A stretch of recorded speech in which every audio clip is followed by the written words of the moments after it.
नमस्कार दोस्तों। आज मैं जो ऑफलाइन और ऑनलाइन क्लासेस जो चल रही हैं विश्वविद्यालय में, कॉलेज में, उस पर जो डिस्प्यूट हो रहा, बहुत लोग कह रहे हैं कि ऑनलाइन ही चले, कुछ लोग बोल रहे हैं कि ऑफलाइन चले। मैंने बहुत छात्र भी मांग कर रहे हैं कि ऑफलाइन ही क्लासेस चले। इस पर मैं अपना विचार व्यक्त कर रहा हूँ।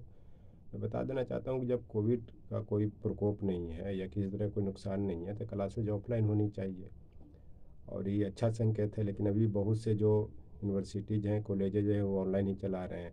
खास करके डीयू का जो एनसीबीएफ का जो क्लासेज चल रही हैं अभी ऑनलाइन ही चल रहे हैं। इसको ऑफलाइन भी करने की ज़रूरत है, क्योंकि जब प्रधानमंत्री जी बोलते हैं कि बेटी बचाओ बेटी पढ़ाओ का नारा भी देते हैं और बार बार विज्ञापन भी आता है, तो फिर लड़कों लड़कियों में भेद क्यों? इसको भी ऑफलाइन किया जाए।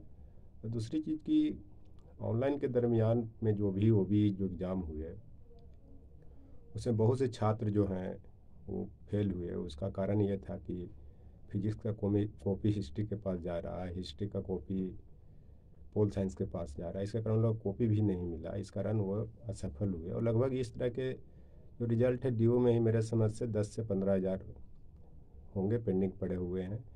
इसको क्लियर करने की ज़रूरत है। दूसरी इसमें एक चीज़ और है कि ऑफलाइन क्लासेस को 1 से 2 महीना बढ़ाया जाए और सब छात्रों को इसमें मौका दिया जाए, क्योंकि पेपर भी 1-2 महीना बाद भी होगा तो कोई दिक्कत नहीं होगी।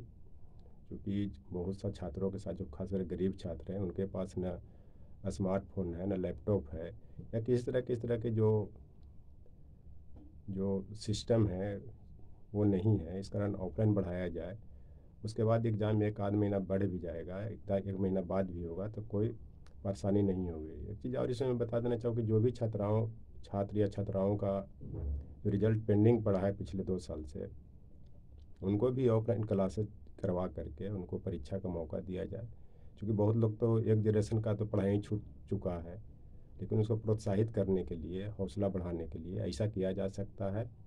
ऑफलाइन क्लासेस को बढ़ा करके उनको भी, जो बैक पेपर लगा हुआ उनको भी प्रोत्साहित किया जाए और ऑफलाइन पेपर लिया जाए। इससे क्या हुआ कि सभी का करियर की बात है। उसके बाद करियर के साथ साथ उनकी आगे का रास्ता ही मार्ग पर रास्ता भी तय होगा। अच्छे से पढ़ाई भी करेंगे, आगे बढ़ने का मौका मिलेगा। तो ये सब करने की ज़रूरत है, क्योंकि इसमें जो सबसे बड़ी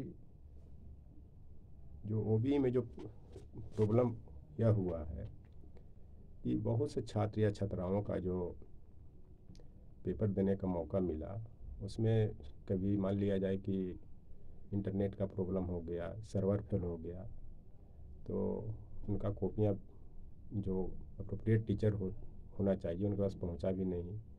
उसके बाद इनका रिजल्ट भी बहुत जगह एब्सेंट दिखा रहा है। इस पर भी सोचने की ज़रूरत है।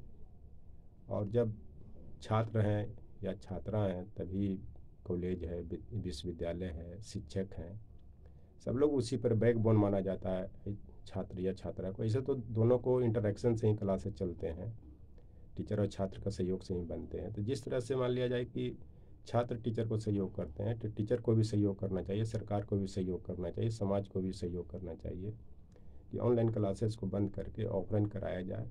फिर जो भी संस्थाओं में या जिस तरह के जो इंस्टीट्यूशन हैं ऑनलाइन चल रहे हैं उसको रोक करके ऑफलाइन किया जाए।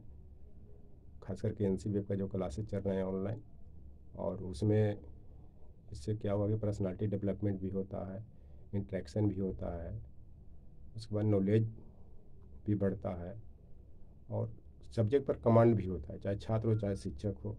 इस कारण इस पर ये ध्यान देने की ज़रूरत है और सभी लोग को इसमें त्याग करने की ज़रूरत है। चाहे शिक्षक हो, चाहे प्रशासन हो, चाहे सरकार हो, चाहे विश्वविद्यालय या कॉलेज के प्रशासक हो, सबको इसमें कोऑर्डिनेशन बनाते हुए त्याग करके ऑफलाइन कराया जाए। क्लास को 1 से 2 महीना बढ़ाया जाए ताकि फिर ओबी में और बच्चों को प्रॉब्लम नहीं हो। जो पिछले 2 साल से हो रहा है वो सबको अवगत है, कितने रिजल्ट पेंडिंग है, कितने सब छात्र परेशान हैं, छात्रा परेशान है, ये सबको पता है। इसका कारण है कि टेक्नोलॉजी की जानकारी नहीं होने के कारण। और एक कहावत है कि कड़की में आटा गिल। ऐसी सब फाइनेंस से परेशान है, पैसा से परेशान है।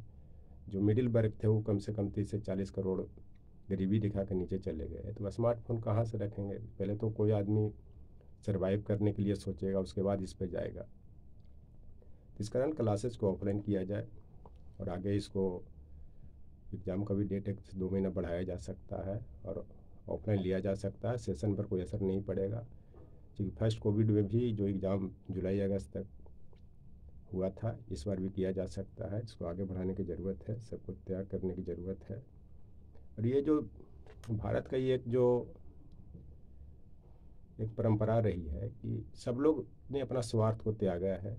चाहे दधीची ऋषि ले लीजिए, चाहे किसी का भी ले लीजिए, कि लोग बोलते हैं कि इस राक्षस का जो अगर हत्या होगी तो अगर दधीची का अगर अस्थि से तीर और जो क्या बोलते हैं कमान बनाया जाए, उससे उनकी हत्या की जाएगी। तो उन्होंने अपने को मैंने आत्महत्या कर लिया था ताकि उस राक्षस का वध किया जाए। उसी तरह से एक मैथिली शरण गुप्त ने भारत भारती कविता में 2 पंक्तियाँ भी लिखी थी।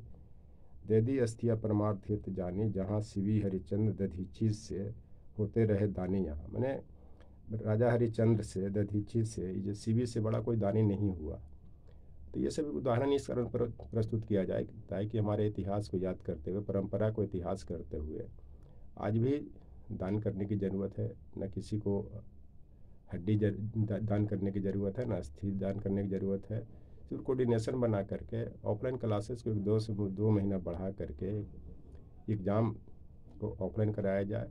बस यही करने की ज़रूरत है। ये मुझे समझ में आ रहा है कि अगर लोग कोऑर्डिनेट करें और त्याग की भावना रखें तो ये हो सकता है।